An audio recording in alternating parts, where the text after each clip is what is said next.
everybody gets sick at some point, and nobody really likes being sick.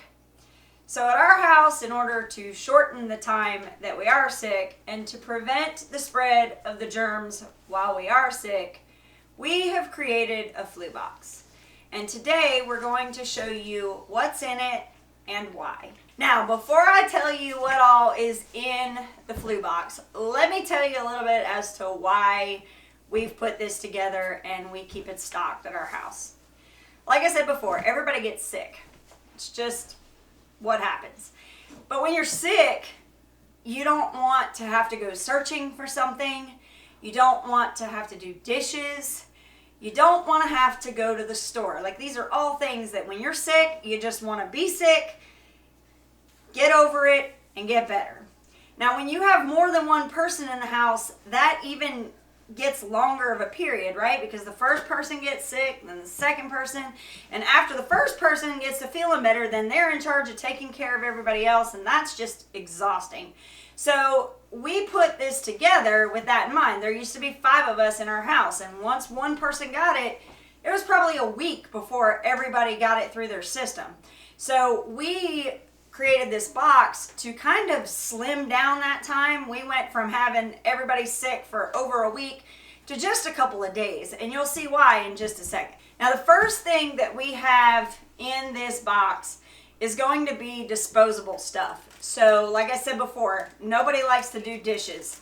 So the best thing to do is to get things like plastic cups. If you drink coffee, I would not recommend keeping your coffee in plastic cups. Now, I don't particularly like to have hot coffee when I'm sick, but I do like to have hot tea. So you might get some paper cups for that so that you can have hot tea. Another thing you'll want to have is paper plates. You can do plastic plates, but I would recommend paper, because then after you're done eating, you can either burn them or throw them away really quickly. But we like to, if it's the winter time, which is most of the time people get sick, we like to take the paper plates and throw them straight into the wood burning stove. So the next thing that we have is cutlery. And whenever we have a party, we just stack it up, put it in Ziploc bags, and we put it in the flu box. So like this is mostly spoons. I think there's some forks, more spoons. I mean, we have tons of cutlery, and it's okay to have extra, because when you're running low, you're kind of stingy about throwing stuff away, and that's when all the germs start spreading. So you use a spoon to eat your soup or whatever, you can throw it away and not have to worry about not having enough spoons. So we have plenty of those. Another thing you're going to want is napkins. Napkins can be used obviously for when you're eating, but in a pinch they can also be used as tissues. So if you run out of tissue, if you've got leftover napkins, which we've got a ton of these, as you can see, we use these whenever we have a party. Again, we just store these up. Another thing I don't have in here, but if you are a straw person, that's another thing. You can have straws in here as well. Okay, another thing that I do have some bowls. Now, these are styrofoam. Paper bowls don't hold up really well when you're doing like vegetable beef soup or chicken noodle soup. These are kind of small. If you can find the bigger bowls, that's great, but we try to keep these as well. Okay, so now that we've gotten through all of the disposable stuff, the next thing is cleaning supplies. Now, everybody has cleaning supplies around their house, but we make sure that we have extra in this tote, because there may be a time where you have some Lysol spray, you've used it, you toss it, and you forget about it until the next time you need it. Well, when you need it here, you really don't want to be going out to the store. So that's one of the first things we have, is we've made sure that we have Lysol. It's, I don't even go for the cheap stuff. We always get Lysol. And I think it's because you're talking about 20-30 cents difference. And it says 99.9% of all the viruses and everything else, especially since the new /old guy came in, I like to have a good disinfectant spray to make sure that we're killing everything we possibly can. Now, another thing that we have is disinfectant wipes. Now, on these, I will go cheap because a lot of times they're using Lysol or they're using bleach, and these are more for just kind of wiping surfaces, you know, in between times. The Lysol we do when, you know, we're hitting doorknobs and light switches and things like that once a day. This is going to be your, you know, every couple of hours we go and wipe down the tabletop, or if you have an end table or something where you're around, you definitely want to make sure that you have these available. And then another thing that we just recently started using, we use a lot of essential oils. And the last time that we were sick, we had a friend of ours that does essential oils, and she sent us an essential oil kit for being sick. And in that was these On Guard sanitizing wipes. And I absolutely love them because, yes, they're sanitizing kind of like the Lysol, but sometimes we can overdo the Lysol and chemical stuff. This has essential oils in it that will help. Also, they have antiviral properties, antibacterial properties, and so we can kind of hit bacteria and viruses with a 1-2 punch because maybe they're resistant to the Lysol, but they're not resistant to the natural stuff. So that's another thing we've started carrying as well. Okay, so obviously, what would a flu box be without medicine for the flu, right? So, and this doesn't have to be just the flu. Obviously, this can be whatever the newest variant is of whatever is going around. So, the very first thing that we like to keep is Dayquil and NyQuil. We have found that no matter what it is, whether it's a sinus, upper respiratory crap, or if it's something that's trying to get stuck in the lungs, anything like that, this is it. This is the way to go with it. And I would tell you to get more Dayquil than NyQuil, obviously because there are more hours in the day than there are at night. But a lot of people don't like the way that the groggy feeling of NyQuil gives them. So you can take Dayquil at night. It doesn't have like anything that's going to make you stay awake. It just doesn't have anything in it that's going to make you sleepy. So there are some people that will take Dayquil at nighttime. So definitely make sure that you have both of those on hand. Because again, if you're trying to sleep and you can't, the NyQuil should put you out.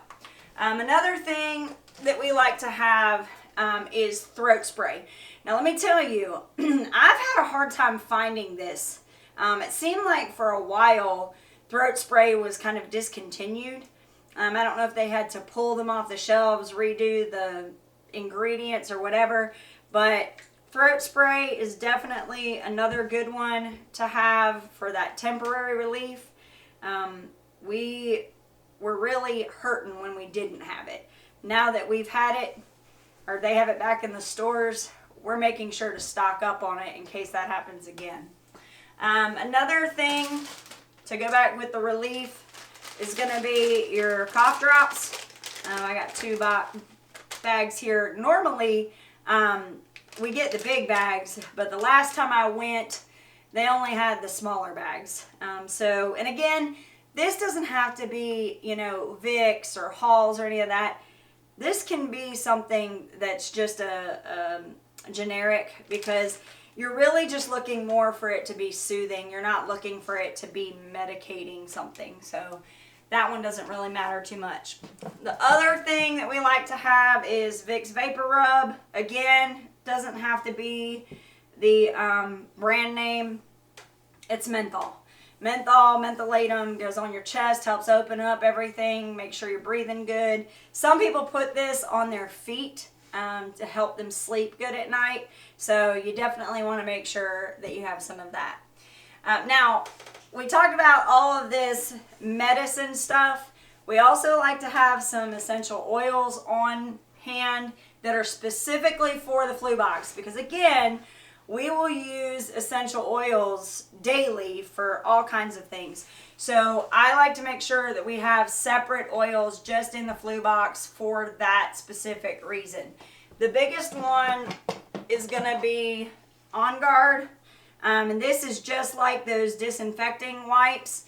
It has all of the different oils that help. I think a lot of people have heard of thieves oil. It's used for antiviral, antibacterial, pretty much anti-anything, any kind of sickness that you have.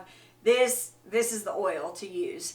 We put this, as soon as people start feeling sick, we will put this on the bottoms of everybody's feet, and then we will also diffuse it in our diffuser to help kill any of the bacteria or anything that's floating around in the air while we're trying to get better. So that's definitely one that we make sure we have.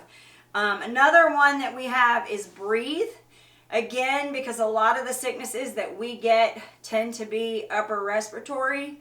So this one has like your peppermint, the eucalyptus, all of that stuff that's going to help open up your airway. Now, a lot of times with this one, yes, you can put it like, on your chest or whatever.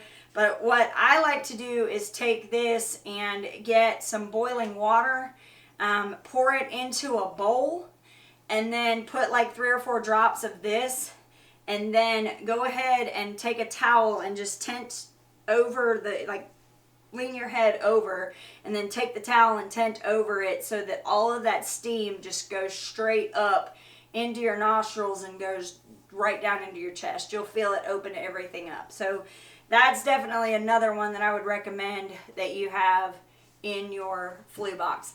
Now, if you're interested in going more of the natural route using essential oils, remember that flu kit that I talked to you about that my friend sent me? Well, we've put that together and we've got that on our website in our shop, and I'll put that link in the description below. If you're kind of new to essential oils or you're kind of curious about essential oils, I've also written an ebook. So while you're over there at the shop, check out my ebook on 10 essential oils that every homesteader should have. Okay, so one other thing to keep in mind, some people like to have like a flu bomb remedy or fire cider, things like that. Like some people have elderberry syrup, things like that. I don't have that yet. Bad homesteader, but we'll get there. But one thing we do have in here is we have some hot tea mix, and this is a sleepy time blend with honey, and that definitely provides some relief, but also allows us to be able to sleep at night and to make us kind of feel better and get everything kind of warmed up before we go to bed at night. Now, since 2020, we've added a couple of other things to our flu box. The first one, obviously, is masks. So we have some masks that we picked up. I think we were at Home Depot or somewhere and they were giving them out. So we grabbed a couple of those and we've kept them here at the house. We put them in the flu box just in case they're needed. These are, I think these are N95 masks. So yeah, they're N95s. And so those are the ones that everybody wanted us to have while everything was going on. So we have a few of those. And then the other one that's just as important is sterile gloves. Now we have quite a few of these that we've split up. A lot of times we use these for processing as well. You don't need a huge box of them. We just like to keep some on hand just in case we're, handling food or anything having to do with not spreading germs. And I know a lot of people were crazy using them to pump gas and to go grocery shopping, but you got to be careful with these because once you touch something else, if you touch your face, you've already spread the germs. So it's nice to have these, but not certainly necessary to have them. Now, I hope that this video has helped you, maybe given you something to think about. I'm interested if any of you have something similar like this that you keep. One thing I've found with doing it this way is we never have that, oops, we ran out of something. And that's one thing that I will say, final thought for this flu box. After you get sick and after everybody feels well, take an inventory of what you have and what you don't, and go ahead and pick everything up and stock it back up before you put it away. We made the mistake of doing that one time. We didn't have any cough drops or Dayquil and NyQuil, and those are pretty important when you're not feeling well. So definitely take an inventory and make sure that you have everything that you need for the next time, because somebody's going to get sick. Now, if you liked this video, go check out this video over here. I'm sure you'll enjoy it, and we hope that we'll see you on the next video. Thank you for stopping by the Big Bear Homestead. God bless, and have a nice day.